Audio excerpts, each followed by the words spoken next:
always Too gone. slow. How could you? Keep going. How could you? Keep going. Ignore the pain. I told you it was to trick you. I told you. Where are you going? See, There's nothing to follow. come on.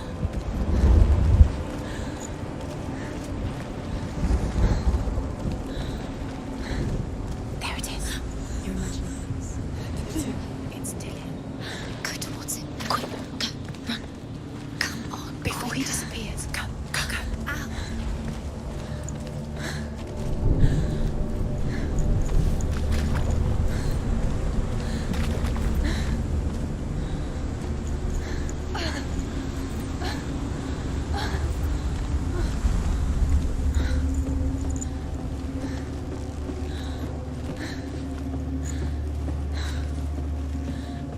Before she first met him, she was not in a good place.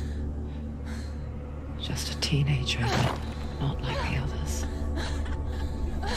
Barely functioning, she rarely left the house.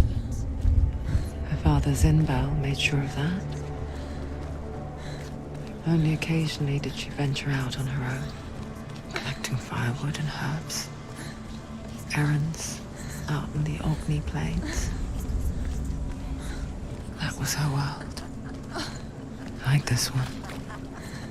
Barren and lonely.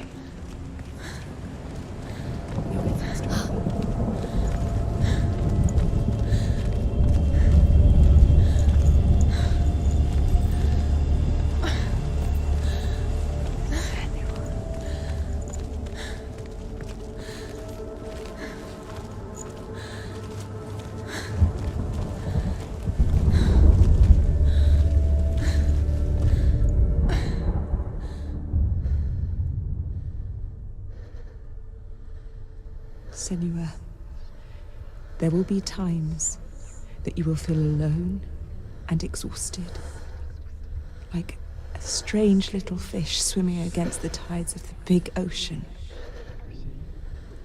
But have the faith to let go and let the tide carry you away.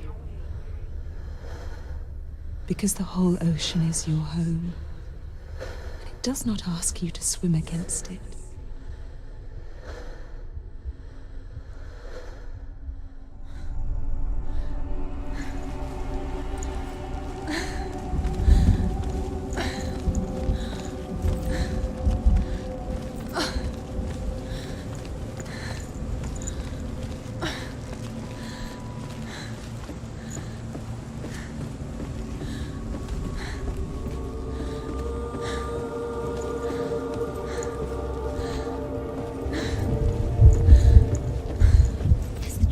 There he was. The lone figure of a boy. He's there, under the tree. Swordplay under the shade of a tree. See him? Come on, you have to. She remembers the first time she saw him. To her young eyes, he moved as if dancing. And the world danced with him. He's there, under the tree. The gloom lifted. You can see him. For the first time in years, she felt a ray of hope.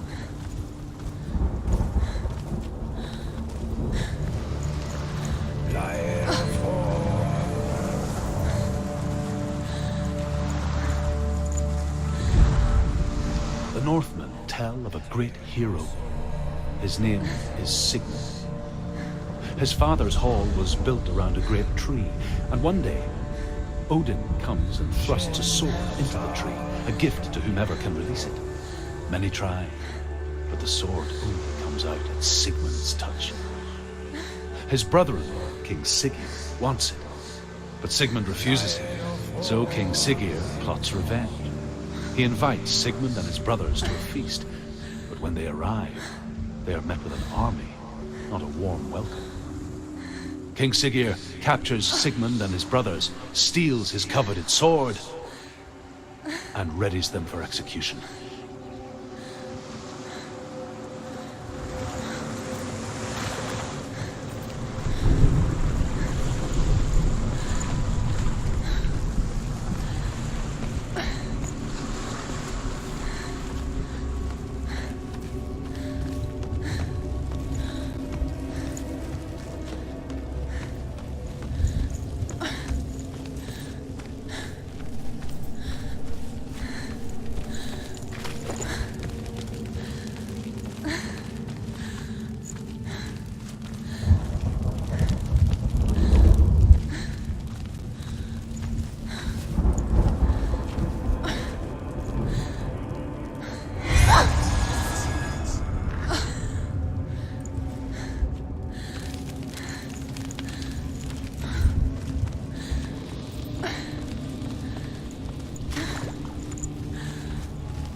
Sigmund and his brothers seems certain. But the king's wife is Sigmund's sister, and she begs for mercy and implores the king to chain them up instead. He agrees. Not for mercy, though, but because he plans an even more cruel and lingering death. Chained to a tree in the forest that night, a she-wolf comes and devours one of Sigmund's brothers. She returns, ravenous, night after night, until only Sigmund is left. The next day, Sigmund's sister sends a servant with honey to smear on Sigmund's face. But to what end? Well, that night, when the she-wolf appears again, you'll never guess what happens.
Watching from afar, she mimicked him, perfecting her own secret dance,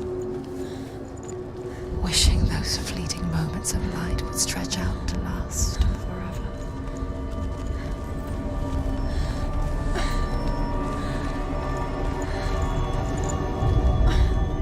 As the she-wolf licks the sweet honey from Sigmund's face, he bites the wolf's tongue. The she-wolf pulls away, but Sigmund holds on. The chains break, and he is free. After his escape, Sigmund lives like us, hidden in the forest. His enemy, King Siggeir, believing him dead, as his sister plots revenge. And for vengeance to succeed, even the great Sigmund needs help. So she sends her sons to him. But their blood is weak and corrupted, and they're put to death by Sigmund. So his sister hatches a new plan, one that is cold of heart and pure of blood.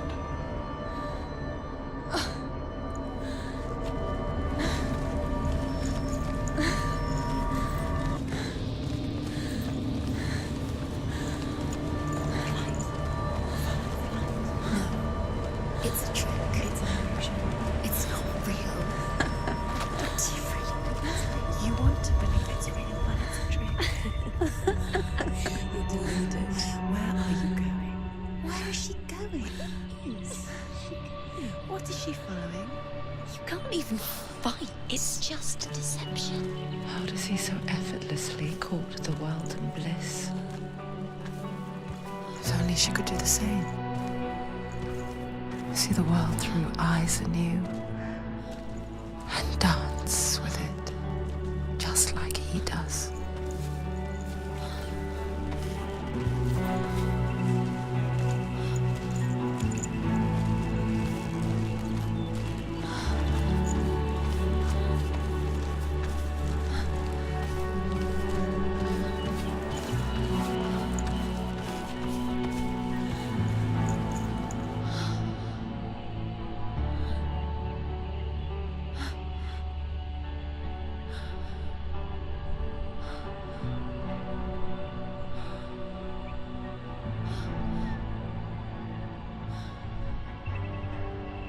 What's your name? Senua. I haven't seen you before. I don't leave home much. Oh, Zeno's daughter. I have to go. Wait. Who taught you to fight like that? No one. No one. Well, I watched you, and You learnt all of that from watching me? You should become a warrior, you know. me? I'm Dillion. I'm here for the warrior trials. Just come and watch. And bring your sword. You can't put it into words. That moment when you look into the eyes of the one who is supposed to reassure you, make you feel safe. It only takes an instant. Fear swallows you before you have a chance to make sense of it. And darkness becomes a part of who you are.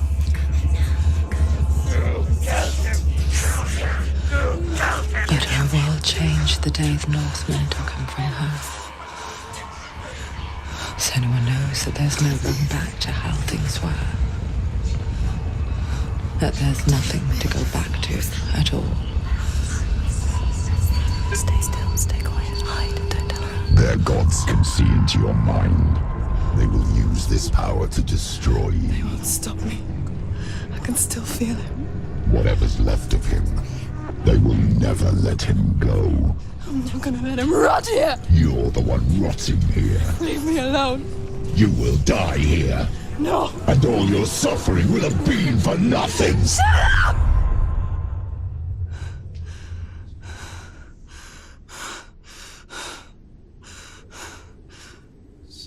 Dillion? Is that you?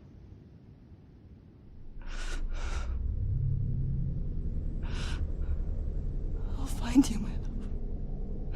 I promise.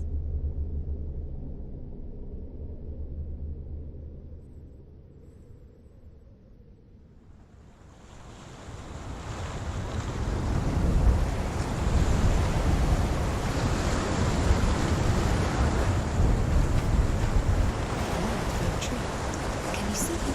You want to believe it. Is he not real? Is he not? You're alone in these mountains. Is that Dillion? Nothing lives here. You won't survive. You met him by the tree. She met him by the tree. Maybe it's a sign of the tree. What's he trying to tell you? He's waiting for you by the tree.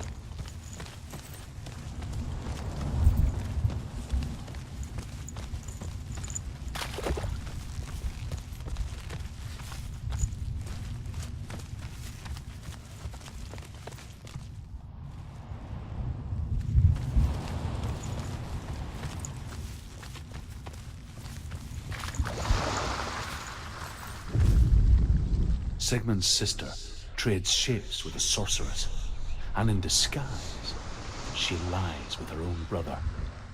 She gives birth to a son named Sinfjotli. After a time, she sends him to the forest to Sigmund. He tests the boy and finds him strong and fearless, and so they go to take their vengeance on King Siggeir. But luck is not on their side. They're captured, and Siggeir has them buried alive.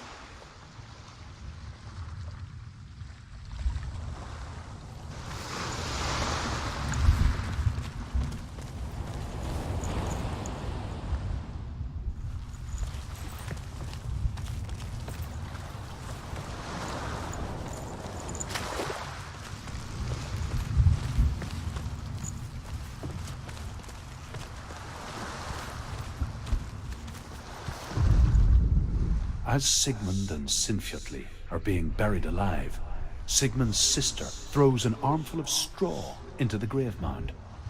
Hidden in the straw is Sigmund's sword, the gift of Odin. They cut their way out of the grave mound and set fire to Siggeir's hall. The king burns to death.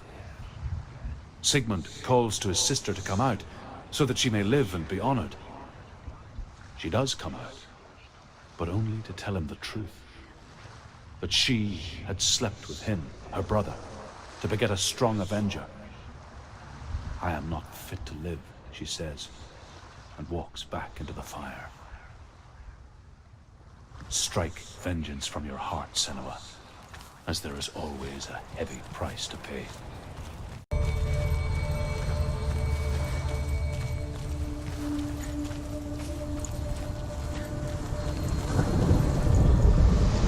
And here is the end of Sigmund's story. He was a fierce and great warrior who fought many battles. But one day, an old man came onto the battlefield.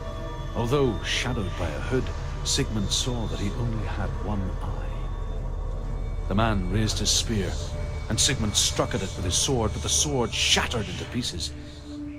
Sigmund then knew that this was Odin, and thus that victory could not be his. He bowed his head and accepted his end. Dying, he tells his wife that she is with child, and that her son will one day make a great weapon out of the fragments of his sword. The sword named Gram.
Imagine a sword that can slay gods. He's not really here. Its name is Gram. It was forged by the god of all Northmen, Odin, and gifted to Sigmund, a great warrior. I need this sword. It's important. Can you help me? The sword appears whole, but it is an illusion. It shattered into shards long ago. It is said a great warrior can reforge Gram by answering the trials of Odin, one for each shard. The roots of the Tree of Death will take you to new lands where you will face the trials. Go to the shards. Go to the shard. Go to the shards. What's the shard?